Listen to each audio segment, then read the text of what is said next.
I cannot recall this individual name or their names.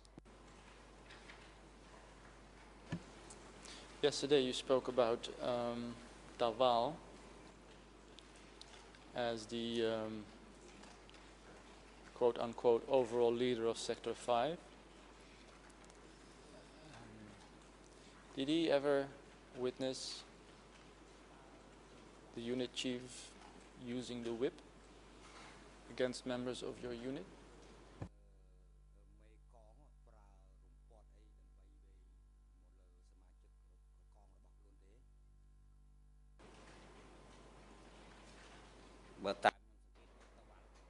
Answer. From my observation, Tawal did not use the whip. Perhaps he gave the instruction. I have heard of his name, but I never saw him at my work site. He would visit once in a while. Mr. President, I would now like to read that particular excerpt that I was speaking about earlier. That is, for the record again, E305/13.23.292. As indicated before, it has also an E3 number 8991. English ERN 0096 9903 and Khmer 0073 0232. Mr. Witness, this is a question that was asked to somebody who was working at the dam as well, and he was asked a question about Tawal. And I would like to read that passage from his statement to you and then ask for your reaction. The question from the DC Cam investigator is, in the middle of that page, how about Tamong and Tawal? Did they ever reprimand you, Pooh? And then this particular person answers, I rarely met them because I was at a regiment level lower than theirs. But these people were very good at reprimanding others because they were very unkind and ruthless men. They were much tougher than Yi Chim. I heard that people always called him the golden fanged F-A-N-G-E-D man.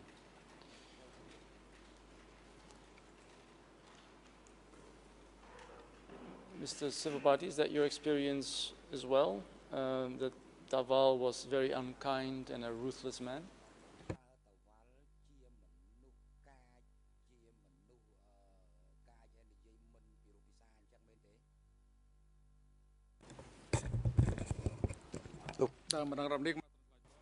President, Civil Party, please wait. Mr. Hong Kam Soon, you may now proceed. Hong Kam Soon, Mr. President, I would like to put my objection to this question. The Civil Party already said that he never saw Tawal. Tawal would visit the worksite once in a while, so this Civil Party could not tell anything about the behavior of Tawal.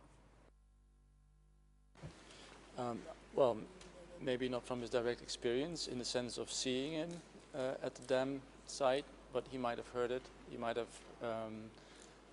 got the information through other means, like, for instance, about the faith of his father. He heard something from somebody. So I think I should be entitled to ask this specific question to the Civil Party.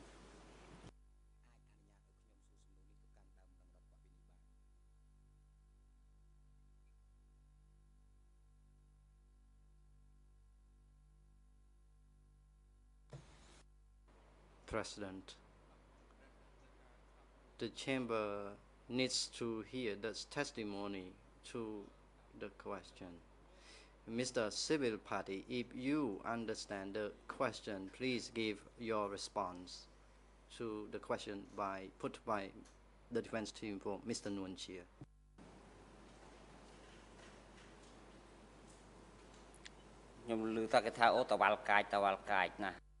Answer. I heard people said that Taval was aggressive. I could not see him well at that time because he was walking on the crest of the dam. It was far away from me. There were four of them in the group while they were walking. Yesterday you spoke about Ye Cham.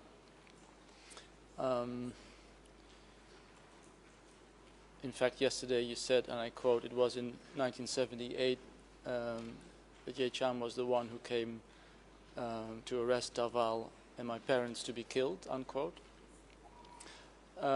This particular person, while speaking to DCCAM, said that Taval was very much tougher than Ye Chim. Is that something that you have heard as well?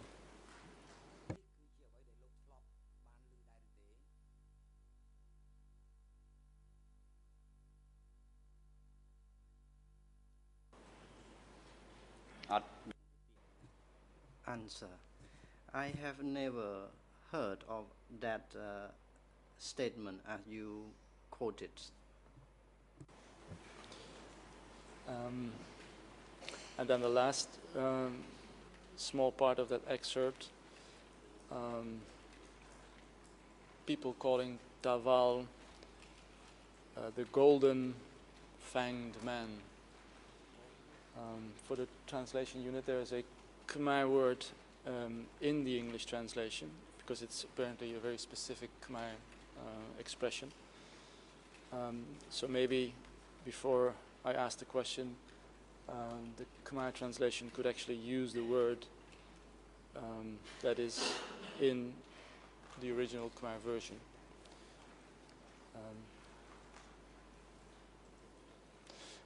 Assuming that they can use the word, my question is, Mr.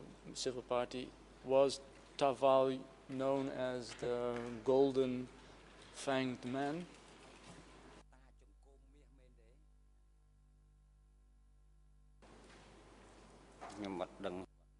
Answer. I do not know. I have never heard the expression golden fanged man. Very well. Now I'd like to ask you a question about somebody else in Sector 5. Have you ever heard the name Tachil or Tachnang?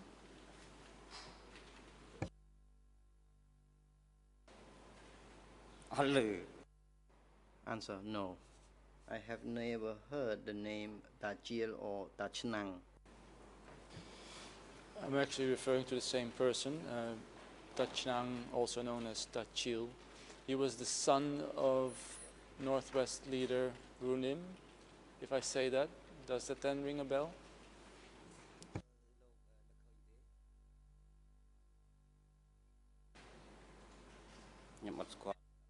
Answer. I have never heard of the name. Very well. I move on to another subject, Mr. Civil Party, and that is the difference that you say existed in treatment between new people and base people, and that it was possible to make a distinction for local cadres because of the difference in accents of people. Can you tell me how that worked? I mean, for instance, in terms of distribution of food, did somebody have to speak first before he was given rice or gruel, or how did that work in practice?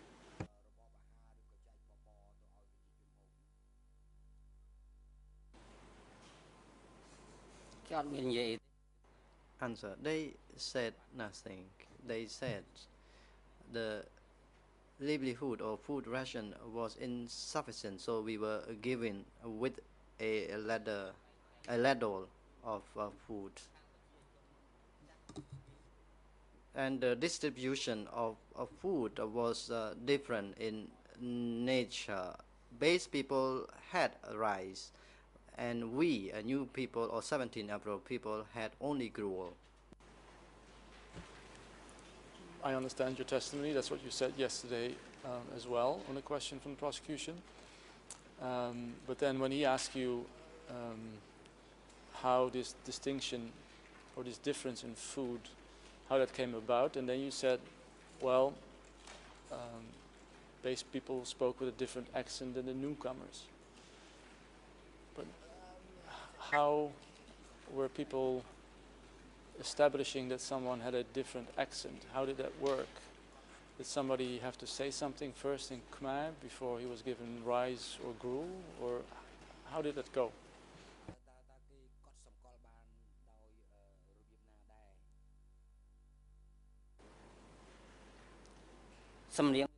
Answer. They had different accent. People in Phnom Penh had different accent as opposed to those living in Battambang province. The cadre knew that they were from Phnom Penh, and as I said, new people were required to work, not base people. I'm not sure if I follow as a civil party. Someone's accent cannot be discerned from his face, so somebody should speak first before you hear an accent. So the person who was distributing food within the cooperative or even at the dam,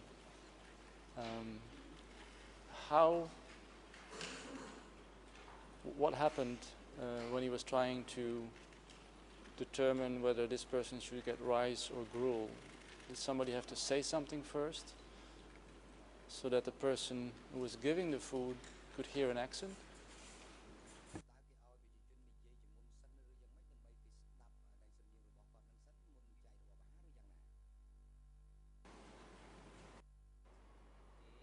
Answer. No, it was not like what you said. All new people were members of the group, and there were leader of the group. So leader of the group had a different meal.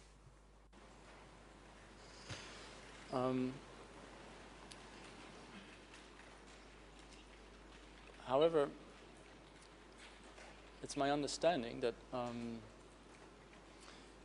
many people who were evacuated from Phnom Penh went to the region in the country where they were originally from. So I would imagine that a vast number of those evacuees were able to speak the same accent of the people in Battambang.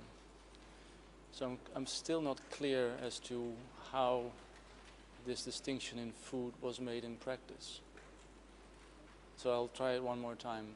Can you explain to us why there was a difference in treatment and how that came about between new people and 17 April people? New people and base people, excuse me.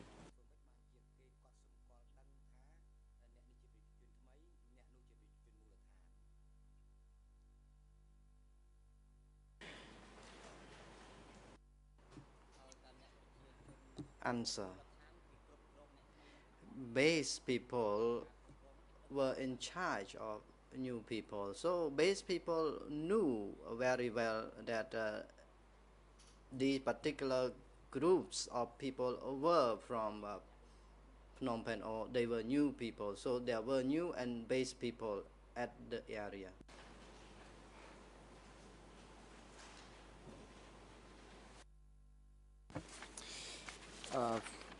Very well, Mr. Civil Party. I think I have only one last question left for you. In a report on your application, your civil party application,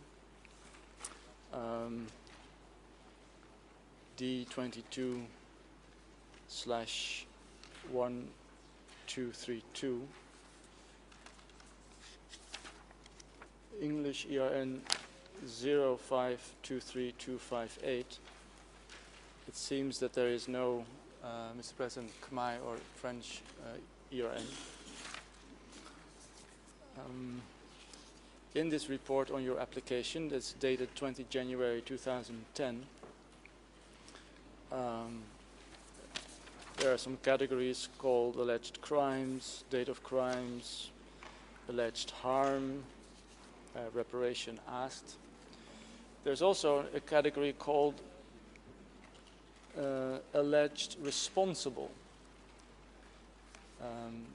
So that was the person or persons that you thought were responsible for whatever happened to you during the regime. And in that box you filled in the name of King Norodom Sihanouk as the person responsible for your harm. Could you explain that to the chamber?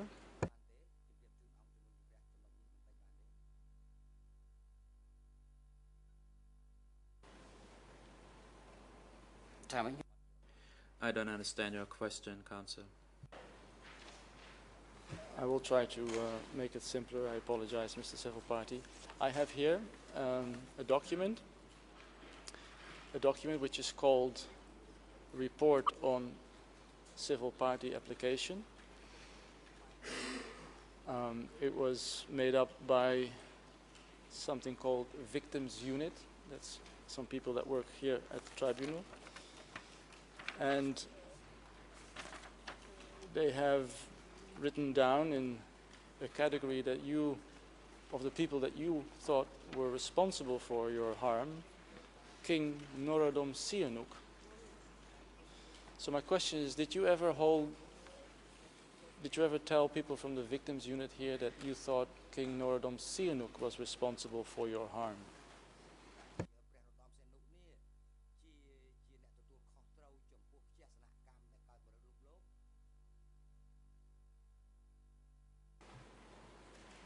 Oh. Yes, I recall that. In fact, it's him who actually introduced the Communist Party of Cambodia into Cambodia.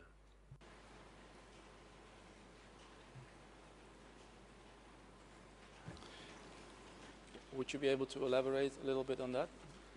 What exactly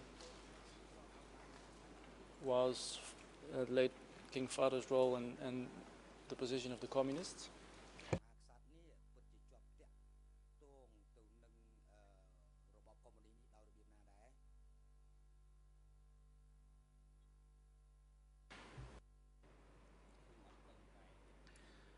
I don't know the details. However, my father told me that it was the king who introduced communism into Cambodia in order to overthrow the colonial regime.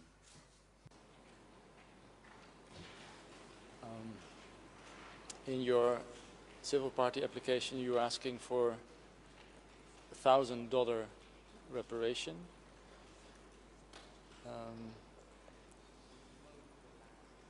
As we all know, King Norodom Sihanouk doesn't live anymore. Excuse me. Do you want $1,000 from his heirs?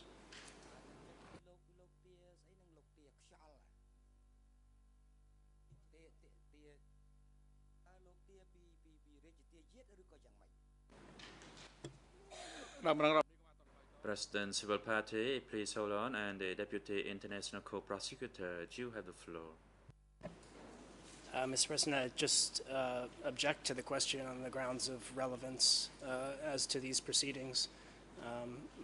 Who the civil party believes should pay him reparations, I don't think is relevant to the criminal responsibility of Nguyen Chea and Khieu Samphan, or the potential criminal responsibility for the crimes alleged in Case 22.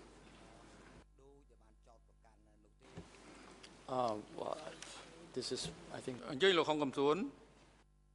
President Lawyer for Civil Party, Hong Kam Soon, you have the floor.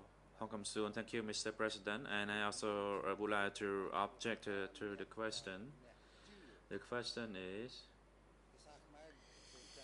in Khmer, do you believe that the starting of the question, and it is not to have anything to do with the accused, or whether the civil party would like to claim reparation from the late king? Thank you. Mr. President, I think I'm allowed to ask the question on behalf of my client, whether it's my client that should pay $1,000 to him when convicted, or alternatively the heirs of King Father Sihanouk. I think reparations are an integral part of this trial. Mr. President, let us perhaps be a little more serious. It is very clear that civil parties cannot ask for financial reparations before the chamber, and also the client of Mr. Copé has been declared indigent, and therefore this is pure fantasy. And so I would ask you to not allow this question, the only purpose of which is to put on a show. And this is what our colleague is trying to do this morning. Thank you. President, the objection raised by the International Deputy Co-Prosecutor as well as the political lawyer for civil parties to the last question by the Defense Counsel to civil party is based on reasons. However, the chamber needs to hear the response from the civil party, rather not to hear the response from the civil party to the last question put by the Defense Counsel.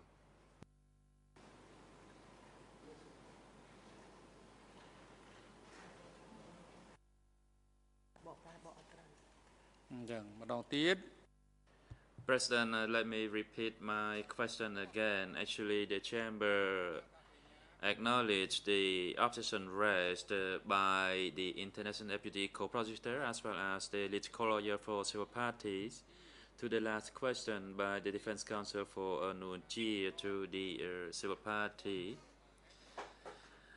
Since the question is not related to the facts being debated before this court, therefore the chamber does not need to hear the response to the last question by Counsel Copper to the civil party, and civil party is therefore instructed not to respond to the last question.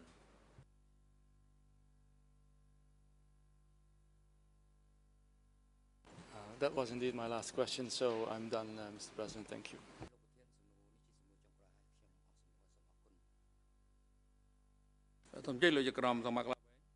President Judge Lavenge, you have the floor. Thank you very much, Mr. President. I would like to make a few observations on what Mr. Copé requested this morning. I did some verifications with regard to E305/13.23.292.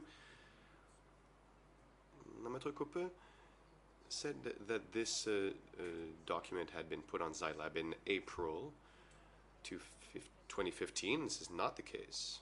If I've read the Zylab indications properly, that document was put before the parties on 13 June 2014. And additional proof of this is that there is a seal on the document showing that the document was translated in January 2014. Furthermore, this document is part of the package of documents that were deemed admissible by the Chamber on 30 June 2015. I do not understand the relevance of your question this morning, or your request. Maybe I was unclear. To reiterate, there's no problem with this particular document because, as we can all see, it has an E3 number, and we have the English version. What I do like to say about this document is that, according to Zylab, for what it's worth, Mr. Cooper, apologize for this interruption, but if there is no problem with the document, why did you ask what did you request to be able to use it during your examination of the witness? I wasn't requesting permission to use it because I put it on the interface yesterday. My question was about the other 65 DC Cam statements referred to in a recent disclosure. We have established that... Maître Copé, je dois avoir des hallucinations. Mr. Copé, I must be hallucinating with my ears. Everybody seems to be hallucinating.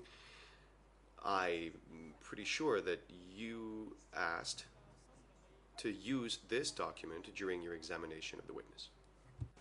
Yes, I did. But I was entitled to because I put it on the interface yesterday. And I said in the very beginning that the problem wasn't about this document. The problem was about the other 65 DC Cam documents, of which a certain number doesn't have any English translations, so it seems. And I was also talking about the other 65 documents because, according to Xylab, they have been recently added to Xylab. For instance, this document has a creation date on Xylab of 17 June 2015, so very recently. So again, the problem wasn't about this specific document. And maybe I wasn't clear in my explanation. The problem is about the other 65 documents which were recently added to Xylab.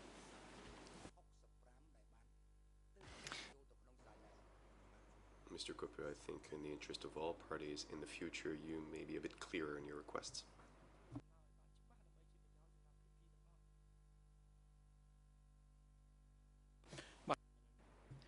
President, the time is appropriate for a short break. We take a break now and resume at 10:30. Court officer, please assist the civil party during the break at the waiting room for civil parties and witnesses, and invite the witness as well as the visual staff back into the courtroom at 10:30. The court is now in recess. So